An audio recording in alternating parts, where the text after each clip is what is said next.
hoy, pero primero vamos a avanzar el capítulo que nos corresponde. Ya.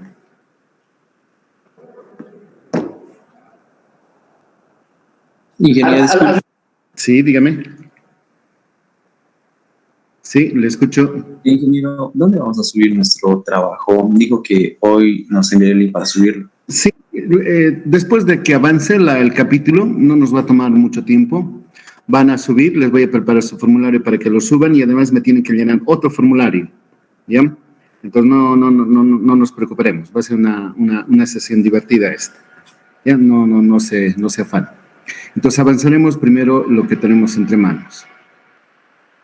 Entonces para este efecto voy a compartir con ustedes pantalla. Y avísenme, por favor, si es que acaso se puede ver. Es una presentación en PowerPoint. Sí, ingeniero, se ve. Gracias. Entonces vamos a poner de título capítulo 6. Capítulo 6. Diferentes regímenes de flujo.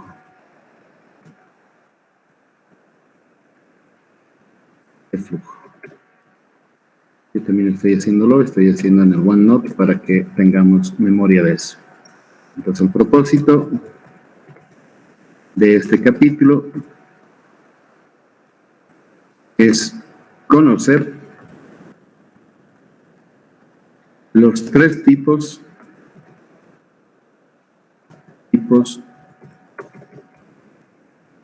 de regímenes de flujo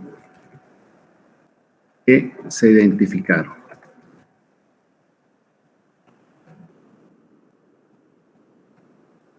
Entonces, tres tipos de flujos se han identificado. El porqué de ello, lo voy a decir, pues para cada uno de ellos se ha comprobado que un grupo de ecuaciones mejor representan las características de su dinámica.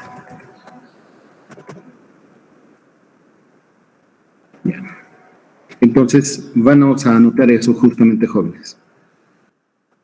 Cuando estamos hablando sobre todo de agua, pero también le atañe a otros fluidos, necesitamos tener noticia completa de qué ecuaciones aplicarlas. Y han comprobado de que no todas funcionan bien para todos los casos. Entonces, explorando, los investigadores han descubierto que un grupo de ecuaciones trabaja muy bien en determinadas condiciones, pero se desempeñan mal cuando intentamos aplicarlas a otras condiciones. Al contrario, un otro grupo de ecuaciones funciona muy bien, predice resultados correctos, cuando se cumplen ciertas condiciones para el flujo. Mientras que si variamos esas condiciones, no van a ser capaces ellas de retratar lo que tanto nos interesa. Entonces, es así. Necesitamos reconocer los diferentes regímenes de flujo que ocurren a fin de que con todo tino, con todo acierto, nosotros utilicemos un grupo de ecuaciones. ¿Ya? Pero eso no ha sido tan fácil, y eso les voy a contar con la diapositiva. A ver, me voy a ir a la presentación, jóvenes, y vamos a mirar si es que acaso...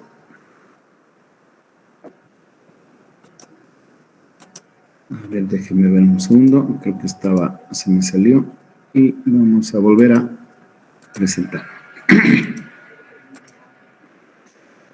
Ok, les voy a volver a preguntar. ¿Se ve la diapositiva del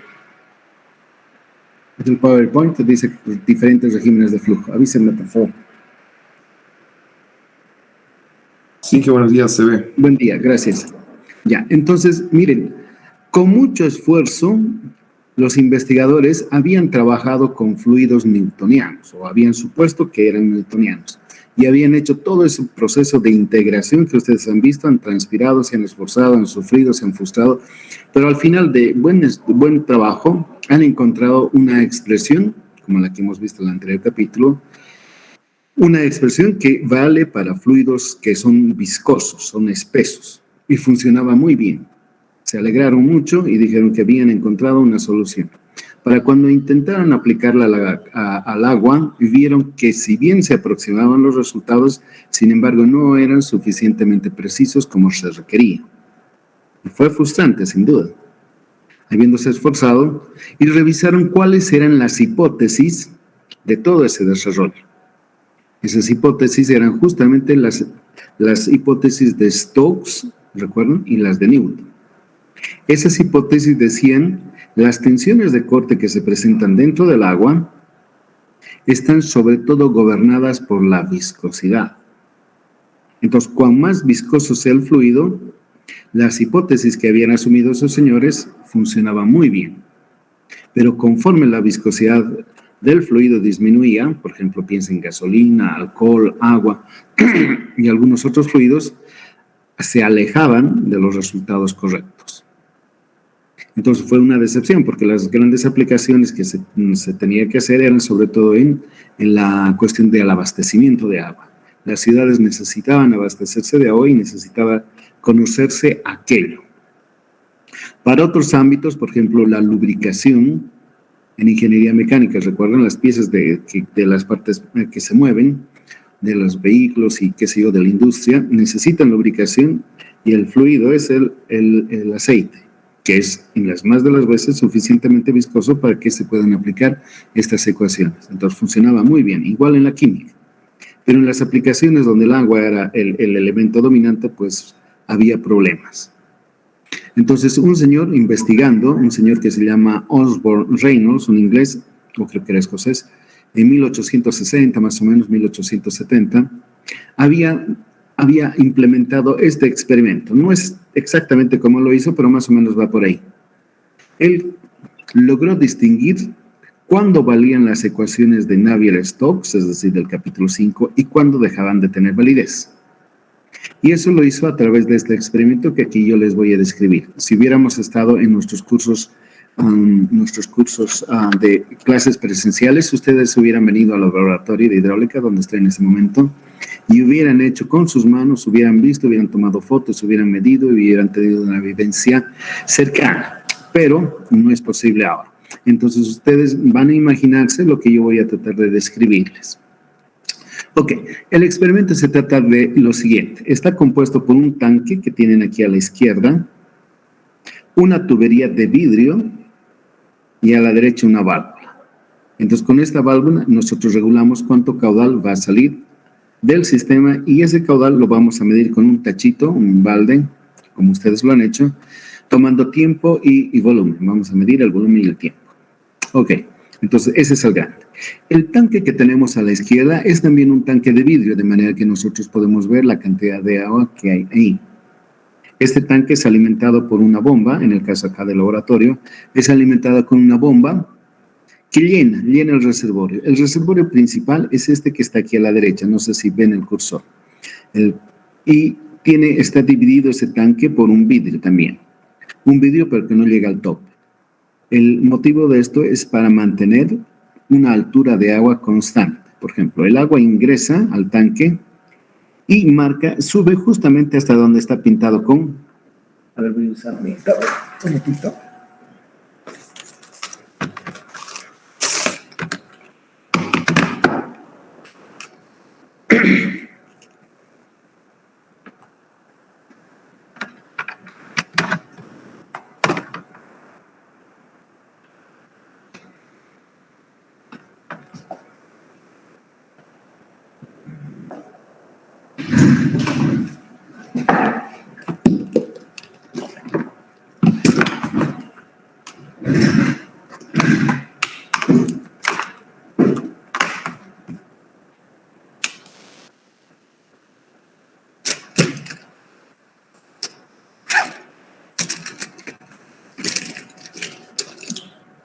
A ver si me va bien.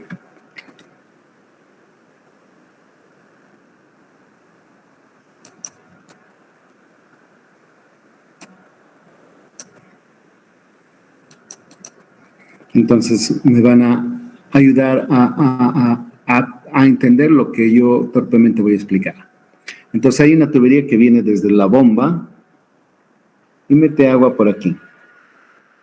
El agua sube, asciende, y el exceso de agua se vierte acá. Y aquí tiene una manguera, una salida, que es de vuelta esa agua al tanque desde donde se bombea. Entonces por acá hay una entrada y aquí hay una salida. Si por ejemplo está entrando mucha agua desde la bomba, entonces este nivel va a subir, pero al tiro va a verterse el exceso acá. Entonces esta altura de agua, con respecto al eje, por ejemplo, de la tubería, buscamos que sea constante. Entonces hay una cantidad de un H constante. Luego, este mismo tanque tiene en su parte superior un vasito, un vaso con tinta. Esta es tintura. Y si hubieran estado aquí, yo les hubiera pedido que se compren un botecito de tinta para grafo. Antes se solían hacer los planos con grafo en papel cebolla, y es la tinta, es un buen color. El color sepia acompaña muy bien. Entonces es un reservorio pequeño que tiene una manguerita de transparente de plástico y tiene una válvula. Entonces uno, abriendo y cerrando esta válvula, regula la cantidad de tinta que va a venir y se va a insertar aquí. Ok, entonces esta es una tubería de vidrio. Entonces nosotros podemos mirar lo que acontece acá. Esta válvula la podemos nosotros abrir, un poquito más abrir y más abrir hasta que esté completamente abierta. Y conforme nosotros operemos la válvula, el caudal va a ser diferente, va a ser distinto de constante. Según nuestra voluntad, nosotros podemos regular la cantidad de agua que va a circular por allá. Ok, lo otro que tengo que decirles es, cuando el agua está moviéndose, imagínense, esta tinta está cerrada, cuando el agua está moviéndose de izquierda a derecha, y ustedes quizás hayan visto, claro que han visto, yo les he explicado, el fenómeno de Venturi, el medidor de Venturi, en italiano también, los italianos se han aportado muy bien a la hidráulica. Entonces, el agua succiona. Cuando el agua se mueve de izquierda a derecha, las partículas que se están moviendo, por ejemplo, esta partícula, esta y esta otra, cuando el agua se mueve de izquierda a derecha, por ejemplo así, ellas al desplazarse crearían un vacío en la parte posterior. Es como, a ver, imagínense un tren, por ejemplo. Si el tren se desplaza y estuviese cerrado en una caja, al moverse el aire, el espacio que ellos ocupan, dejarían un vacío. Pero como el aire está alrededor de él, inmediatamente al tiro es llenado con aire. Lo mismo ocurre con el fluido. Cuando ustedes en un inflador de bicicleta, por ejemplo, de los neumáticos de las bicicletas, uno succiona, al tiro es llenado por el aire. Pero si tapan la valvulita de acceso, entonces crea un vacío. Ya han dado su examen, ¿no ven? Ese era el caso de los hemisferios de Magdeburgo. Se crea un vacío. Entonces, al moverse estas partículas de agua de izquierda a derecha, succionan el agua que está, la tinta que está en este tubito. Entonces, la tinta es obligada a moverse también junto con el agua de izquierda a derecha. Entonces, explicándoles ese fenómeno, vamos a ver. Aquí está el primer caso. Este es el primer caso, dicen los señores. Este señor Reynolds abrió un poquitito la válvula y por efecto de la presión que aquí hay, el agua comenzó a moverse. Y comenzó a moverse de izquierda a derecha, y como era parsimonioso el movimiento de esas partículas, y como succionaban tinta, él pudo ver, si uno se aleja un poquito del piquito de la tinta, a cierta distancia, las partículas de agua comienzan a moverse como si fuesen soldados en un desfile, unas tras otras. Las partículas de agua en formación se desplazan de izquierda a derecha, todas respetando su posición. No se mezclan, no se desordenan. Y eso fácilmente, si estuvieran acá, podrían ver. Es como si fuesen los soldaditos marchando una tras otra de las partículas sin interactuar con los vecinos. A esa le llaman flujo laminar, eso que está aquí marcado con rojo. Y le llaman laminar porque dijeron, parece que el agua se moviese como si fuesen láminas de agua, filetes de agua. Se desplazan de izquierda a derecha sin interactuar unos con otros, como soldados. Flujo laminar. Y este flujo laminar, dicen, corresponde o es entendido que ocurre cuando la viscosidad es alta. Esta viscosidad, no puedo escribir, no predominan, lo he pasado. Es que estoy con eso. Este flujo laminar ocurre cuando predominan las fuerzas viscosas. Fuerzas viscosas. Viscosas.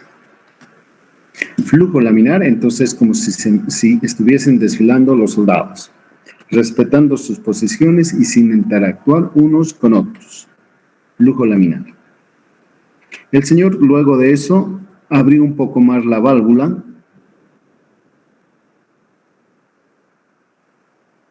y comenzó a notar que lo que antes marchaban en formación los soldados comenzaban a ondular, así como está la figurita. Comenzaban a ondular. La velocidad en este caso era mayor. La válvula estaba en mayor grado abierta. Entonces los filetes o las láminas ya no estaban horizontales, ya no viajaban uniformemente, sino que comenzaron a ondular.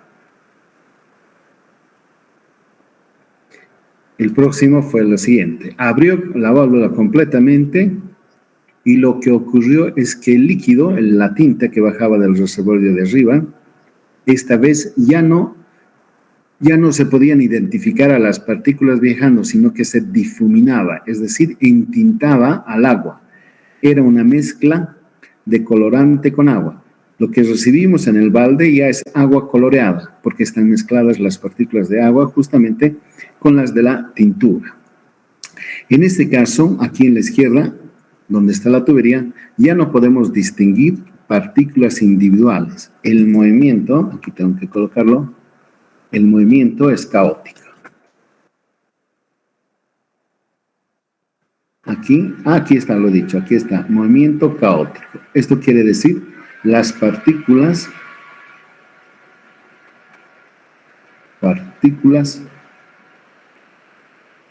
viajan en forma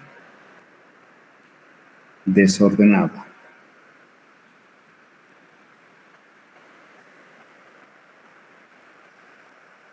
En forma azarosa.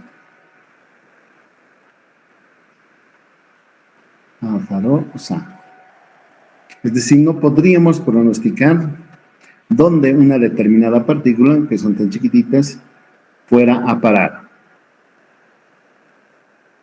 ¿Por qué es esto? Porque ahora las partículas ya no viajan así, jóvenes. Miren, antes viajaban animadas de una velocidad, todas de izquierda a derecha. Así viajaban en flujo laminar. Ahora no.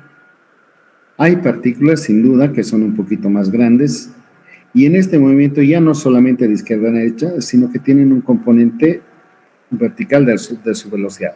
Y pueden chocar con una partícula, por ejemplo, que está viajando así. Entonces, esta con gran masa choca contra esta, es como si chocase contra una bola de billar y le pasa un poco de su velocidad. No se olviden el intercambio de la cantidad de movimiento.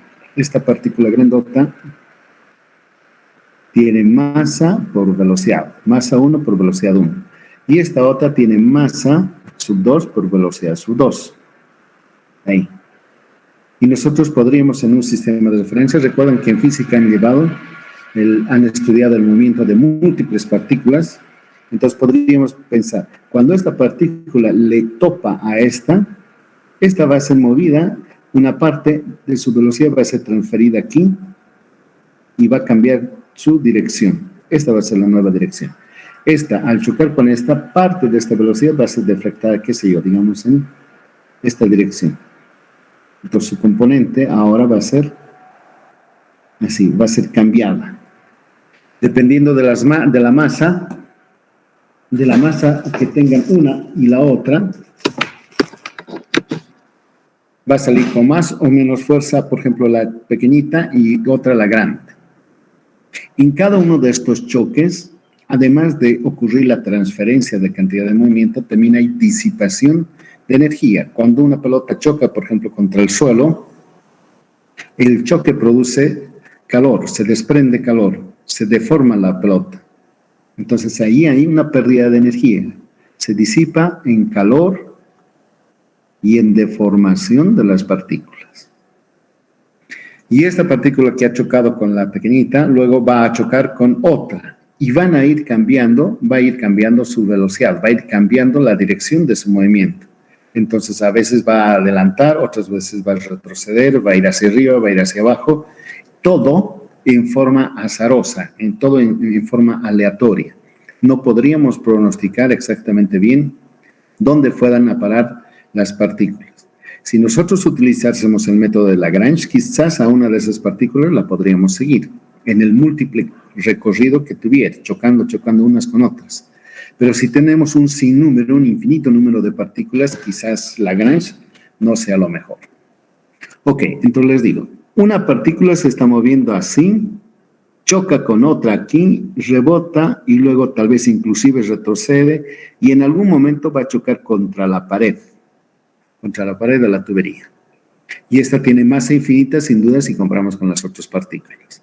Entonces es un movimiento aleatorio de las partículas, pero el patrón de movimiento general es, por supuesto, de izquierda a derecha. No importa que individualmente las partículas se estén chocando entre ellas, inclusive retrocedan, pero todo el conjunto se está moviendo de izquierda a derecha por el influjo de esta presión, P sobre gamma. Entonces, esa presión está empujando a todas ellas a que se muevan de izquierda a derecha, a pesar de que localmente ellas estén bailando, chocando entre sí, perdiendo energía, etc. Es decir, si ustedes se imaginan, como el otro día les decía, están en el estadio y hay una amenaza de bomba, todos salimos corriendo, tratando de escapar a través de las puertas. Y ahí va a haber choques, pisotones, golpeteos y demás. Todos van a intentar salir por las estrechas puertas. Entonces, ese es más o menos el movimiento que siguen las partículas.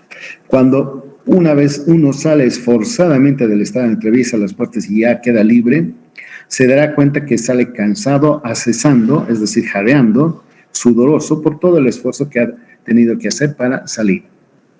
Ha golpeado, ha reñido, se ha hecho reñir, ha pisoteado, le han empujado, le han apretujado, le han quitado su billetera, etc. Entonces, en el trayecto de lo que va de la izquierda y sale por la válvula, la partícula pierde energía, se cansa, le frotan, le empujan, le pisan, le golpean, qué sé yo, las cosas que le hagan. Y sale al otro lado cansado. Lo mismo ocurre con las partículas de agua. Hay intercambio de cantidad de movimiento, choca, se deforma, pierde calor, de manera que al otro lado egresa con mucho menos energía. A ver, permítame, aquí la altura de energía, aquí podría decir, miren, la energía en este punto va a ser Z, la presión que cada una de las partículas tenga, más la velocidad con la cual está animada esa partícula. Acá, cuando salga del chorro de agua, por aquí, por supuesto que va a ser una medida de sub 1, saben ustedes, va a ser una medida E sub 2, pero habrá perdido en ese trayecto energía, ha perdido un delta, una cantidad de energía, porque ha chocado, le han reñido, hasta tal vez le han hecho otras cosas, ahí ha perdido su billetera, enojado, cansado, sudoroso, ha salido por el otro lado, ha perdido energía en la partícula. Esa es la explicación. A veces la pérdida de energía ocurre en mayor grado cuando es flujo laminar y otras veces cuando es turbulento, dependiendo de características geométricas y otras que vamos a estudiar. Pero eso es lo importante. Ese señor, el gran mérito que tiene con su experimento es que en forma visible nos ha mostrado cómo de diferente es el movimiento. El movimiento es, permítanme que vuelva. Miren, aquí el primero es láminas, como soldados marchando en un desfile, todos en forma ordenada, al unísono, animados inclusive de una misma velocidad, todos se desplazan. En este otro caso no, es como la gente sale del estadio, chocando, peleando, riñéndose, jalándose de los cabellos, etcétera, todo lo que se puedan imaginar. Acá el movimiento es impredecible. En el otro es predecible, todos van de izquierda a derecha, inclusive con la misma velocidad. ¿Con qué velocidad se mueve el fluido? Por ejemplo, aquí sería una linda y buena pregunta. Tendría que estudiar el movimiento de cada una de las partículas. Cada una de las partículas, miren, en una sección, por ejemplo, en esta partícula puede tener una velocidad acá, la que está a su lado quizás abajo, la que está aquí atrás, la que está más abajo quizás está retrocediendo y cada una de ellas va a ser diferente. Y si yo quisiera dimensionar, por ejemplo, cuánto fuera el diámetro de esta tubería, por ejemplo, cuánto tuviera que darle de diámetro a esa tubería de manera que pudiera transportar un determinado caudal, ¿de qué me serviría averiguar la velocidad individual de cada partícula? Si unas retroceden, otras van arriba, otras abajo, algunas se mueven de izquierda a derecha, qué sé yo. Tal vez no me fuera útil para los fines prácticos, en ingeniero civil, diseñando un sistema de agua potable, por ejemplo, no me fuera útil el conocer la velocidad individual de cada una. Quizás fuera mejor tomar de esta sección cuál fuera la velocidad promedio. Y esa velocidad promedio, determinarla como un parámetro macroscópico. Un parámetro macroscópico como es el caudal, dividido en una cosa tan palpable como es el área transversal de la tal tubería. Miren, la velocidad promedio es una cosa macroscópica, el caudal, que lo voy a medir aquí con un tachito, cuánta agua está llenándose en determinado tiempo, H', por ejemplo, y el área de la tubería, el área interna. ¿Qué diferente es esta velocidad de la velocidad individual de cada una de las partículas? Que como les digo, la velocidad de cada una de esas partículas tiene dirección, tiene sentido y además tiene módulo. ¿Cómo hago? ¿Integro? ¿Saco el promedio? Entonces, miren, es un conflicto, no de concepto, sino es un conflicto que nada más que hay que saberlo manejar para cuando estamos aplicando todas esas cosas que han visto con la ecuación de Navier-Stokes, que es el estudio de cada partícula en su movimiento en el espacio y en el tiempo, frente a las aplicaciones que nosotros los civiles necesitamos. Ok, entonces vuelvo a decirles, un movimiento turbulento, donde no sabemos dónde va a ir a parar la partícula individual, pero que sí sabemos desde afuera, desde lejos, que por supuesto el agua se va a mover desde el tanque a la izquierda y va a salir por la válvula a la derecha. Un movimiento azaroso frente a este otro, ordenado, saliendo como soldados de un desfile. Y esa es... acá hay otra cosa interesante. Esto es importante, aunque les parezca trivial. Si acaso yo pudiese a una partícula en flujo laminar seguirle, miren, esta es la partícula, en flujo laminar, si yo la siguiera a una partícula, y esa partícula se está moviendo a lo largo del conducto, miren, está animada de una velocidad U, solamente en dirección del eje X, porque el tubo, la tubería le está condicionando eso. Esta partícula se está moviendo de izquierda a derecha. Miren, aquí está U. En cualquier momento, ahora que he puesto el cronómetro en 0, en 1 segundo, en 10 segundos, etcétera, las horas que yo requiera, siempre, mientras no cambien la condición de aguas arriba, el tanque, su altura, etcétera, y no le jeringue a la válvula yo, la deje quieta, esa velocidad va a ser única y constante. A menos de que cambien las condiciones, como les digo, le llene más agua, bombee más, qué sé yo, alguna de esas cosas, o abra la válvula, esta velocidad va a ser constante. La partícula se va a mover por un tiempo indefinido de izquierda a derecha sin acelerarse y sin desacelerarse. Pero si acaso más bien el flujo fuera turbulento, como aquí voy a dibujar, van a disculparme, no soy buen dibujante, esta partícula que estoy estudiando va a chocar. Se está moviendo con una velocidad u, pero va a chocar con otra partícula. Si choca y ella es más grande, digamos, esa otra partícula, entonces inclusive esta mi rojita que estoy poniendo aquí va a retroceder. Pero va a recibir el choque de otra, que inclusive le puede adelantar. Y así, puede acelerarse a la izquierda, a la derecha y luego retroceder, izquierda, derecha, puede ir así. Puede ir avanzando así. A veces se topa con partículas más chiquitas que ni siquiera le mosquean o le permiten cambiar su cantidad de movimiento en gran manera. Entonces, si eso yo lo pudiera retratar, podría tener así.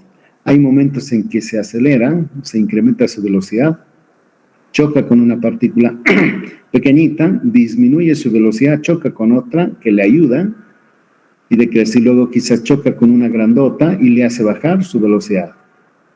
Y luego otra le ayuda a subir y así. Y en este acelerarse, desacelerarse, va moviéndose, como lo señalaba, de izquierda a derecha. Así. Y han dicho, esta velocidad que es compleja U, ¿qué tal si la desglosamos en dos partes? Una, ficticiamente por supuesto, ¿no? Una, que sea esta línea horizontal segmentada, que sea algo así como el promedio. U promedio. Y cualquiera de estas, por ejemplo esta, la consideraremos como un desplazamiento con respecto al promedio, como si fuese la desviación estándar de la velocidad. Este pedacito. Claro que va a haber momentos en que vamos a tener en contra, entonces aquí tendré que ponerle un más menos. Entonces la velocidad en cualquier momento, miren, así tal vez debería haber escrito, la velocidad en cualquier momento la podría expresar quizás como una promedio que no depende del tiempo, esta es constante, más una velocidad, así le llaman prima, que sí va a ser función del tiempo. Entonces así le llaman la velocidad de agitación. ¿Cuánto se desplaza con respecto al promedio? A ver, la talla de las personas podríamos pensar.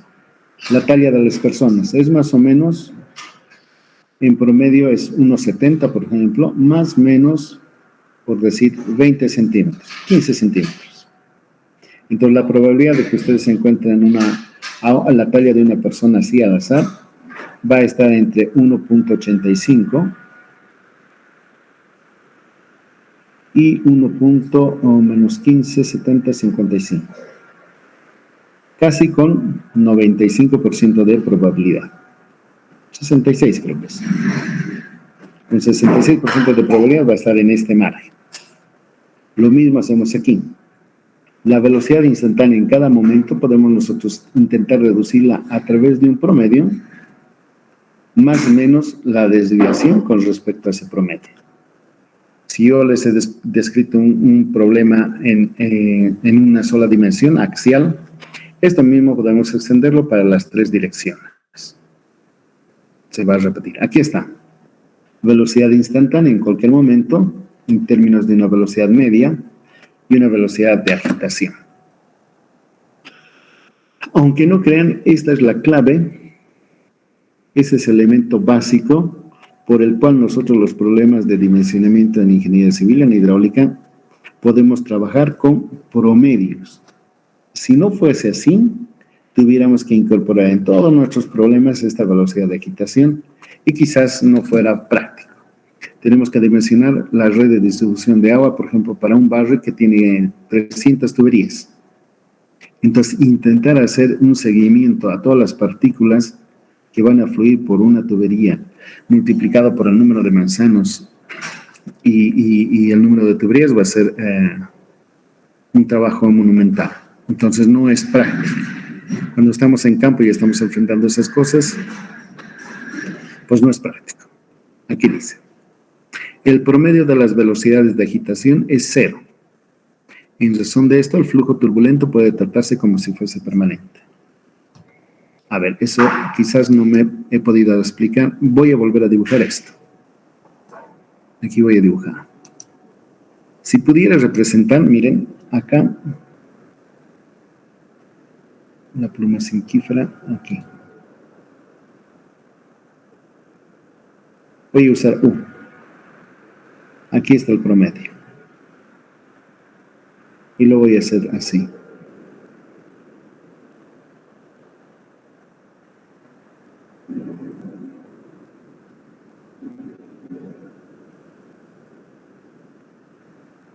Digamos, esa es la variación. Y si acaso tuviera medir el trabajo de calcular el área, a ver, el área, si es que me va bien, no.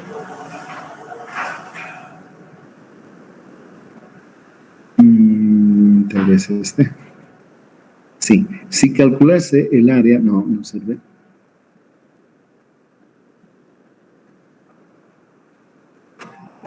Disculpen un ratito. Hola. Este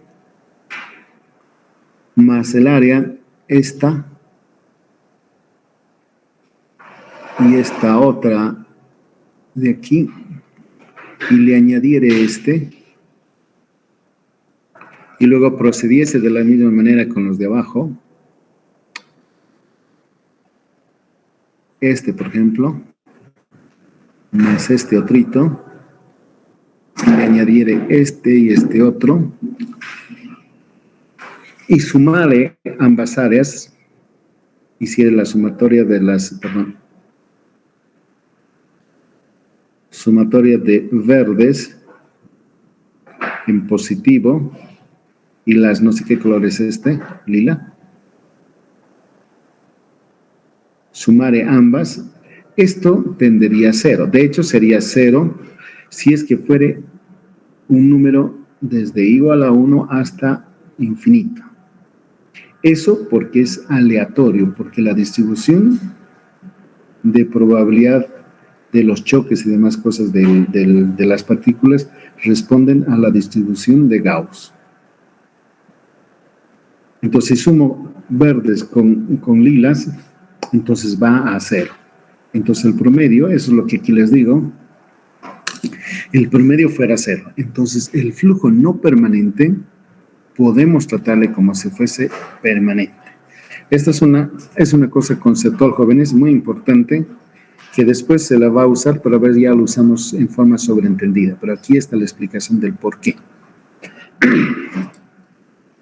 Ya, entonces, ¿cuándo reconocer o cómo reconocer? Por ejemplo, está bien lo que les he explicado. Cuando se están moviendo las partículas muy rápidamente bajo estas condiciones de válvula abierta, y estas otras cuando se están moviendo como soldados, ¿cómo identificar a priori? Si es que cuando esté efectuando los diseños, por supuesto que mis tuberías no van a ser de vidrio, sino van a ser de cemento, de acero o de plástico. Entonces necesitamos un descriptor, un caracterizador de ese flujo. Y este señor justamente explorando, este señor Reynolds, acá quizás debiera poner su nombre, se llamaba el señor Osborne,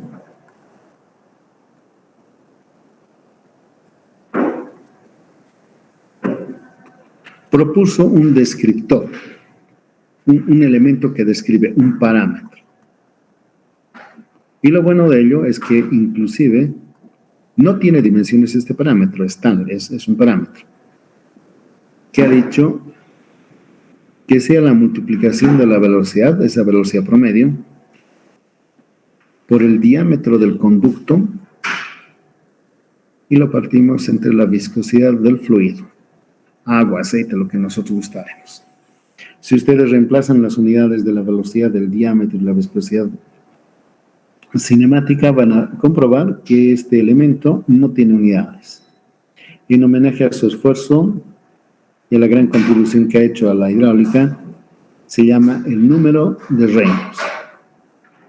Se llama el número de Reynolds. Es un homenaje a este señor. Y hay otros números también caracterizan. El número de Mach, ustedes están relativamente familiarizados con él, en las películas se escucha. El número de Mach. El número de Rousseau también hay otro. El número de Weber también. El número de Freud. Y hay varios más que van a aprender a lo largo de su trayectoria en hidráulica. Entonces, en homenaje a este señor, se utiliza este parámetro, el número de Reynolds, para decir en qué momento estamos en flujo laminar y en qué momento estamos en flujo en turbulento. Y entre uno y otro, entre turbulento y laminar, no es que pasa como si alguien abriese una puerta, ahora estás en turbulento y ahora estás en laminar, no, sino ocurre una transición. Una transición que es el paso de laminar a turbulento y de turbulento a viceversa. No es instantáneo, sino que ocurre en forma pausada. Miren, aquí está. El número de Reynolds es grande, son números grandes. Y dicen, en el rango entre 2000, desde 0, por ejemplo, hasta 2000, se dice que el flujo es laminar. Por el contrario, entre 2000 y 4000 se dice que el flujo está en transición. Y si fuere mayor a 4000, hasta el infinito, se dice que el flujo más bien es turbulento. Entonces, 3 zonas. Un flujo laminar, donde todo ocurre en forma pausada, lentamente, todo va bien.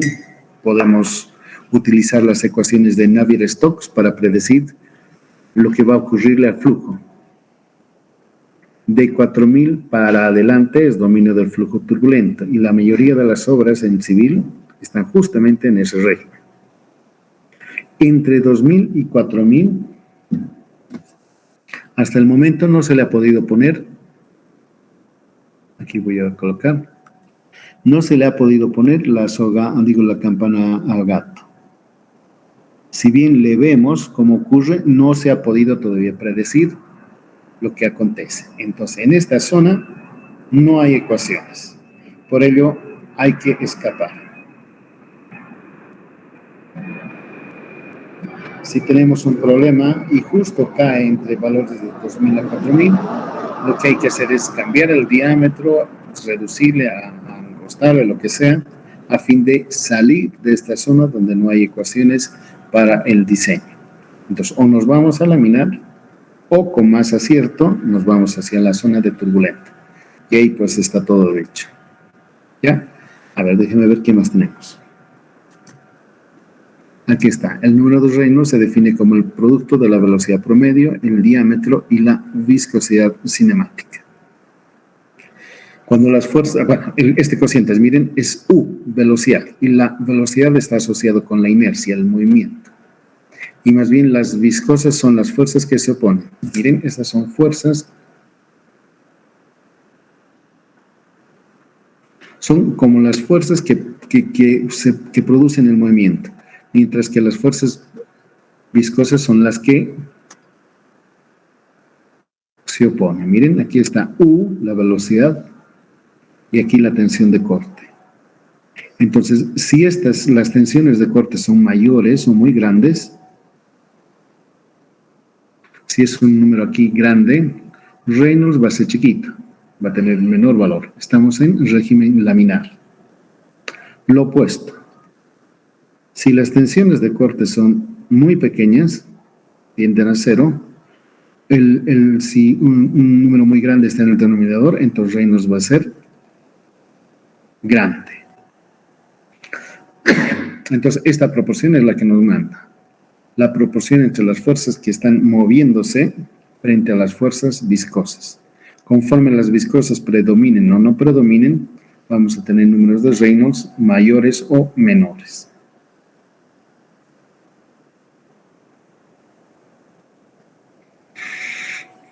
A ver, creo que es lo último que tengo que decirles. Se ha visto, y eso anótense, jóvenes, se ha comprobado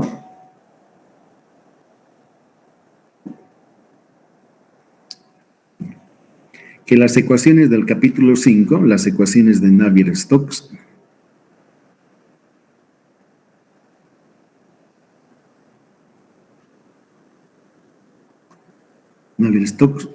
predicen muy bien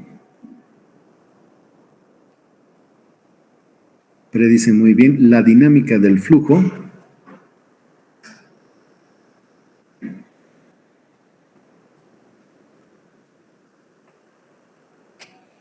cuando se está en régimen laminar, en flujo laminar.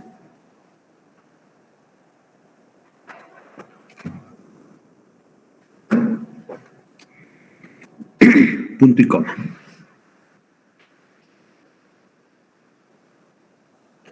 Pero ocurre lo contrario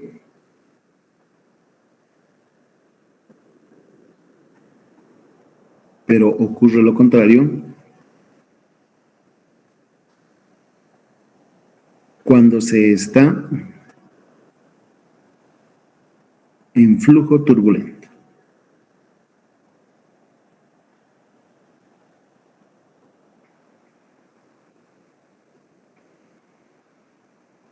Es así, jóvenes. Entonces, vean, las ecuaciones de Navier-Stokes están incluidas en nuestro plan global porque es un proceso académico, inclusive educativo, de que poco a poco ustedes van desarrollando y tienen una percepción de cómo es el flujo.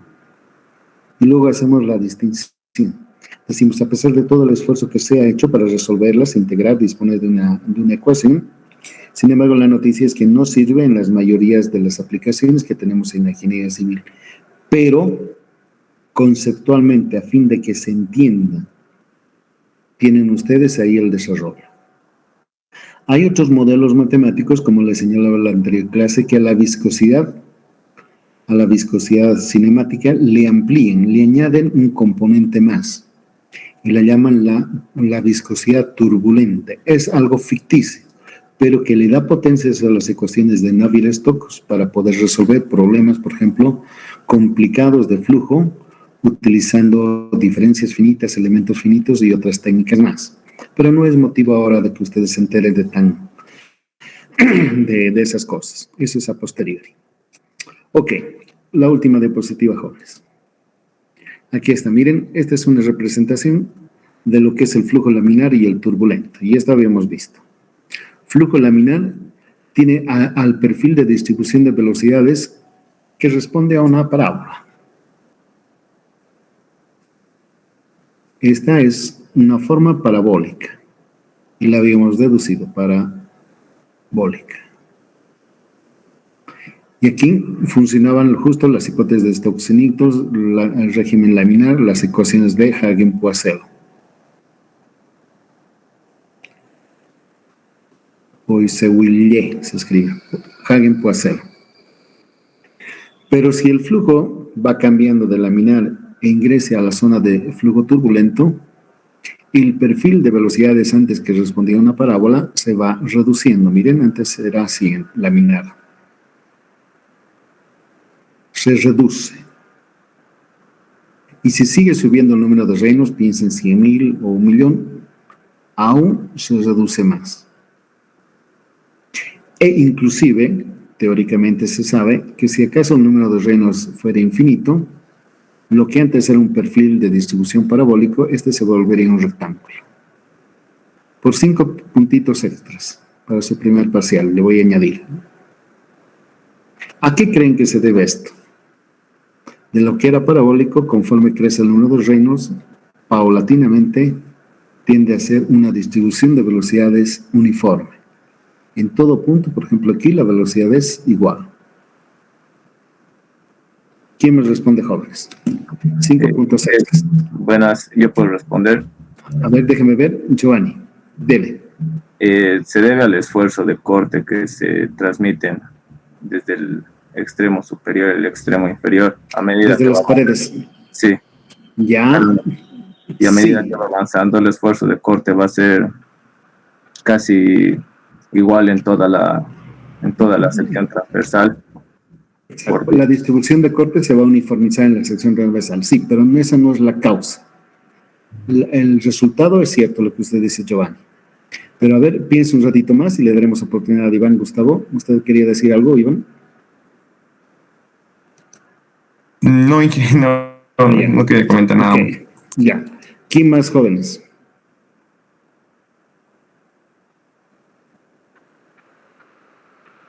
Cinco puntos extras que conforme a lo que he visto van a necesitar.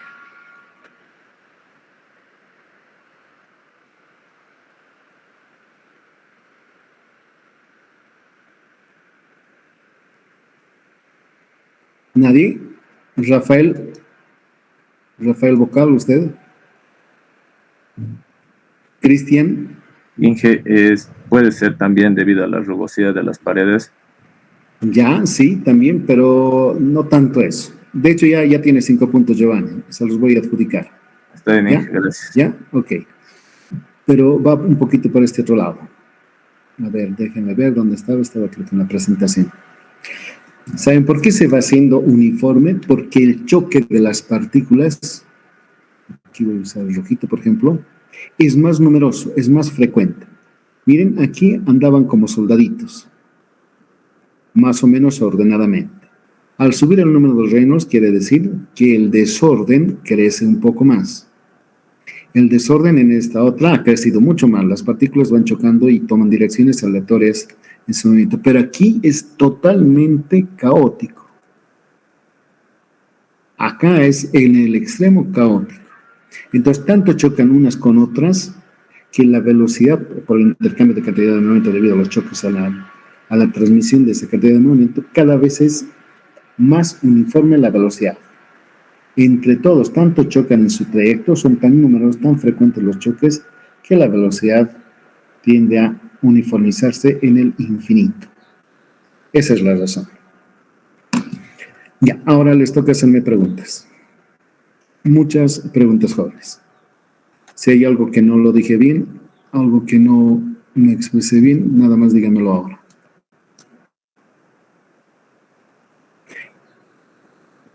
Inge, buenos días. Sí, dígame por favor, jóvenes, adelante. En el número de Reynolds hay un rango que no está determinado si es flujo turbulento o flujo laminar. Este análisis ahí, ¿cómo puede ser? No sé si me deja entender. Más o menos, sí. Ya, permítame un ratico. Esto lo vamos a mirar en el siguiente capítulo, pero dejen que yo descargue del internet esta. Repito, denme uno bonito, a ver. Este quizás. Voy a copiar la imagen y me voy a llevar al OneNote y voy a mostrarles para que charlemos. Un ratico. Ahora sí, me voy a dejar de compartir lo que les estoy mostrando y nos vamos a ir al OneNote. Un ratico. Ahí está. ¿Ven? Por favor, es el número de, es el OneNote. ¿Se ve, jóvenes? Alguien avíseme, por favor, si Sí, se ve o no se ve. Ya. Ok, gracias. Ya, en este diagrama, y es el fruto de Reynolds, y luego han trabajado otros investigadores, han representado en los resultados de ese experimento. En el eje de las abscisas han puesto justamente Reynolds, pero como es un número muy grande, miren, le han puesto en escala logarítmica. Aquí está 10 a la 2, o sea, es acá 100. Acá es 1000, acá es 10.000, 100.000, 1.000.000. Inclusive hay todavía para más a la derecha. Y acá en el eje de las verticales, las ordenadas, bueno, aquí es un factor de flexión que luego vamos a mirar, nos muestran y nos dicen, cuando el número de Reynolds es menor a 2000, corresponde a una recta. Entonces, nada más que nosotros sabemos cuánto vale Reynolds, subimos en este y encontramos el valor que luego vamos a darle una tremenda utilidad. Si estamos en 1000, miren, está acá, hasta 2000, acá es 2000. Subimos y todo ocurre tal cual como esta recta nos lo predice.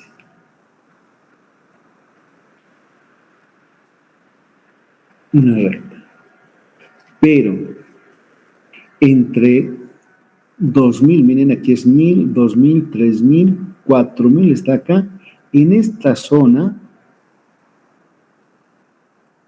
no conocemos exactamente cómo las cosas ocurren. Ya, esta la llamamos transición. Está transitando de laminar a turbulento. Transición. Y como no hay, miren, acá no hay representación gráfica. Aquí le han puesto con puntitos, nada para mostrarles que debe haber concordancia. Pero no hay líneas, no hay nada. Es una zona así.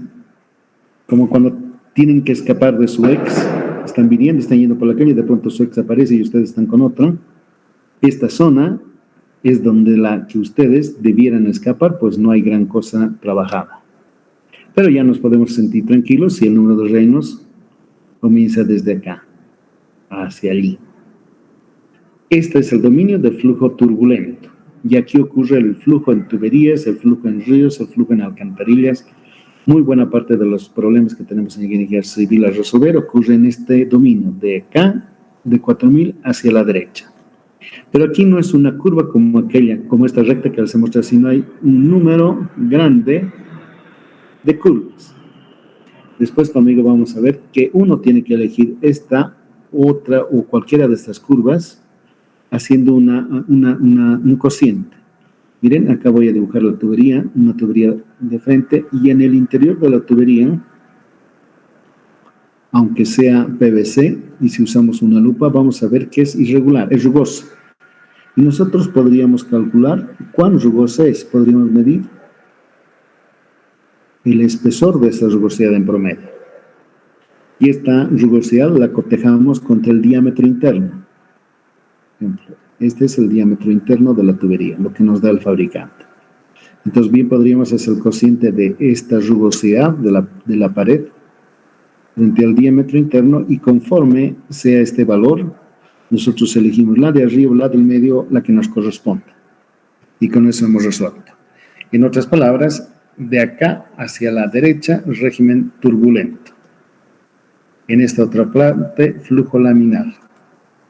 Entonces, para eso nos sirve el experimento de Reynolds. Nos introduce en la cabeza ese concepto, la proporción de las fuerzas viscosas frente a las fuerzas de inercia, las que producen movimiento, y cómo ellas condicionan a que estemos en una zona de régimen turbulento o de flujo laminar. Pero lo importante también es que cuando estemos en la zona de transición, escapemos, porque no hay fórmulas conocidas para ella. Eso es. Ya, ¿alguien más quería consultarme? Esto lo voy a volver a decir con muchos más argumentos, y yo se los voy a poder explicar el capítulo que viene. Más preguntas, jóvenes. Inge, una consulta, Inge, por favor. Por favor, dígame. Inge, otra característica, otra condición, Inge, que se pueda ver, Inge, que diferencia, digamos, entre el flujo laminar y turbulento, aparte de sus partículas que son, digamos, ordenadas y las que se distribuyen, digamos, de forma desordenada, Inge, una condición, digamos, aparte de esas. De las que yo mencioné. Sí, Inge, sí, otra condición, Inge. Ya. Que se puede notar más. Ya. A ver, déjeme volver al OneNote. ¿Están viendo esto, no ven? Ya. A ver. Otra es la interacción contra las paredes de la tubería. O inclusive piensen que es un río. El río tiene las piedrecitas colocadas arbitrariamente. Así. O las paredes de la tubería.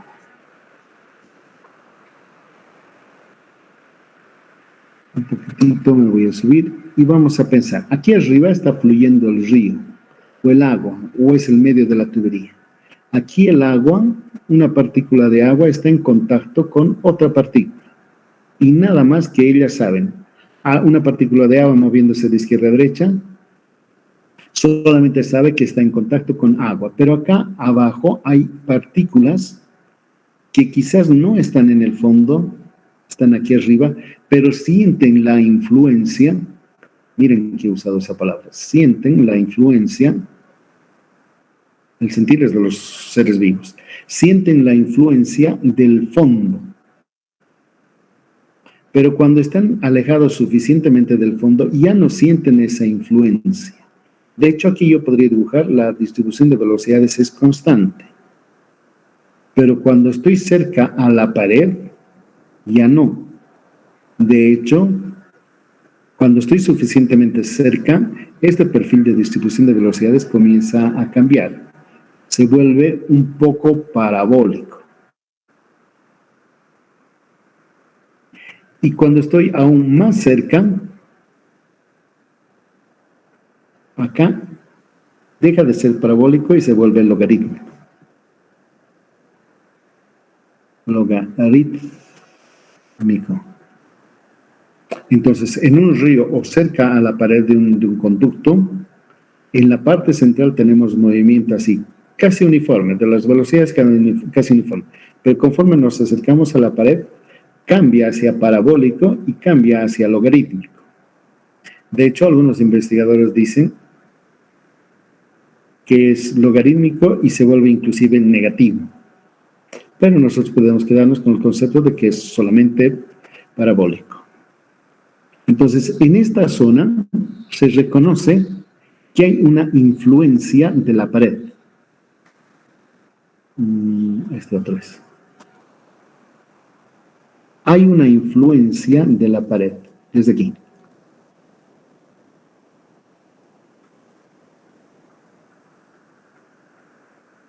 Miren, las partículas que están viajando en el agua, en esta zona, sienten la influencia de la pared. ¿Cómo es que sienten? Es que chocan. Esta partícula con otra que está acá, al chocar, pero es mucho menos frecuente que en la zona de arriba, al chocar hay un intercambio de cantidad de movimiento. Y este intercambio de cantidad de movimiento es debido a lo que yo les voy a decir enseguida. En cambio aquí chocan azarosamente, unas con otras chocan así en forma desordenada. En cambio aquí no tanto. No tanto por esto. Así. Porque ahora las líneas de corriente, si acaso yo pudiera dibujar que van así, acá, en cambio aquí no. Son o sufren divergencia por la rugosidad. Entonces, estas partículas, por ejemplo, ahora, esta es cambiada su trayectoria porque aquí hay un obstáculo. Y es probable que la línea de corriente venga después así. Recuerden, miren, las líneas de corriente van a ondular, pero no por turbulencia, sino van a ondular sintiendo esto. ¿Cómo es la forma? Hacen cambiar. Aquí podría yo tener, miren, aquí podría yo tener vórtices debido a este obstáculo. Aquí podría tener vórtices o agua detenida en esta zonita, porque las líneas de corriente sienten este obstáculo y divergen. Entonces, esta partícula adquiere la dirección de la velocidad tangente de esta línea de corriente y choca. Al chocar por influencia de esta línea de corriente, transmite la forma de esta línea a la partícula siguiente. Acá, por ejemplo. Pero si yo tomase una línea más arriba, si tomase una línea más arriba, aquí casi nada va a sentir, tal vez un poquito, sienta la subidita. Quizás.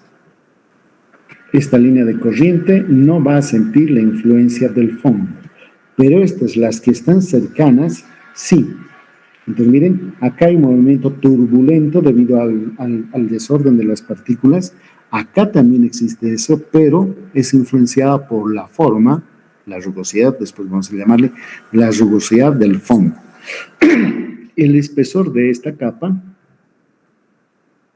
si usaré, el espesor de esta capa, a ver, déjenme cómo se llama, creo que K se le llama, depende de varias cosas, pero sobre todo de la viscosidad cinemática. A esto lo que les describo se le llama la teoría de la subcapa laminar. No es K, es delta. Subcapa laminar. Entonces, lo que ocurre aquí, lo diré de otra forma, es como si hubiese una capa de lubricante. Este amarillo es agua, pero como si fuese una capa lubricante que se impregna en la pared de la tubería. Esta capa amarilla no viaja a la misma velocidad que la parte superior. Lo hace mucho más lentamente. Es como si les dijese, es como si se hubiese lubricado la pared con agua y que no se mueve a la misma velocidad que la de arriba. Entonces, las partículas que están acá en la parte central, donde les señalo, se desplazan por encima de esta capa, de esta subcapa, porque es una capa también de todo el fluido. Entonces, aquí hay un movimiento turbulento, pero acá no. El reinos aquí puede ser muy bajo.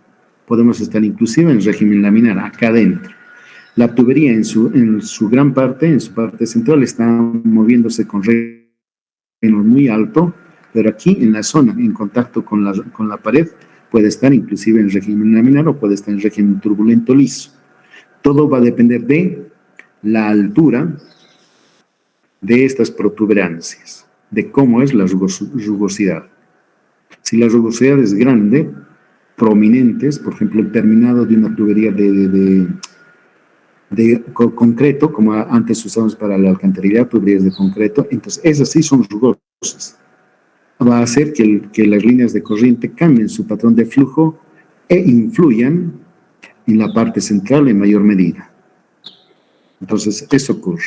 Y los investigadores van a ver cuando estén en 10º semestre, habrán dedicado mucho tiempo para estudiar justamente esta zona. Porque en el caso de los sedimentos, las piedrecitas están colocadas acá, ya no son chiquititas, son grandes. Cada una de estas debe tener 3 pulgadas, 2 pulgadas, etcétera, es grande. Vamos a necesitar el conocimiento de esta teoría, para poder predecir, por ejemplo, cómo es la distribución de velocidades en el perfil. Y van a ver que es un perfil logarítmico. Ahí van a tener el diámetro de las partículas y varias otras cosas. Entonces, es alusión a esta zona. No sé si me expliqué suficientemente bien. Iván, me dice, ¿no? ¿Ustedes, Iván? Sí, Iván Gustavo. Está bien. ¿Sí? Ya. Más preguntas, jóvenes.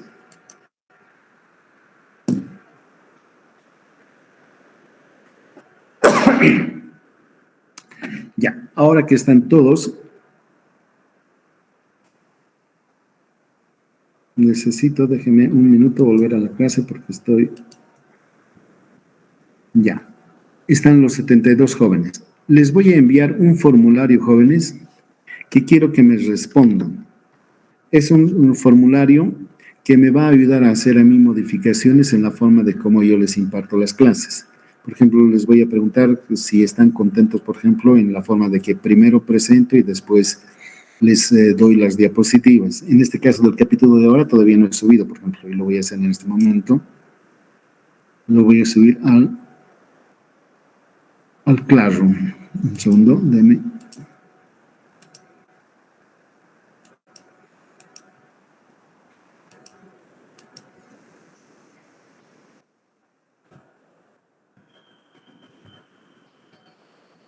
Un minutito, voy a añadir.